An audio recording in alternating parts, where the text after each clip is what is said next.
নজর রাখবো পরবর্তী সংবাদে। পূর্ব ত্রিপুরা লোকসভা আসনকে ঘিরে রিটার্নিং অফিসার সাজু ওয়াইদের পক্ষ থেকে সাংবাদিক বৈঠক। পূর্ব আসনের প্রশাসনিক প্রস্তুতি চূড়ান্ত, সে কথাই জানান দিলেন আরো একবার রিটার্নিং অফিসার।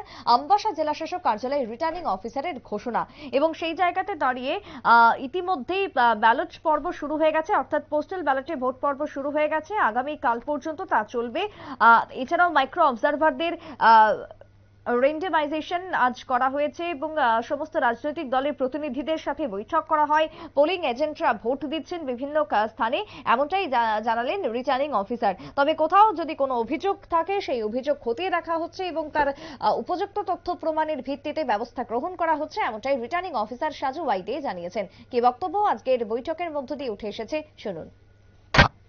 आज हमारा east Tripura constituency parliamentary constituency का जो इलेक्शन रिलेटेड अपडेट्स है, आज हमारा इलेक्शन ड्यूटी सर्टिफिकेट सारा एआरओस को हमने हमारा अंबासा दलाई में इनवाइट किया था एक्सचेंज के लिए। 424 इलेक्शन ड्यूटी सर्टिफिकेट आज एक्सचेंज हुआ है।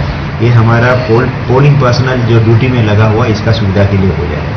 और हमारा कल हमारे सारे एआरओ ऑफिसेस में एसेंशियल सर्विसेज वोटर्स का पोस्टल बैलेट वोटिंग सेंटर हुए थे।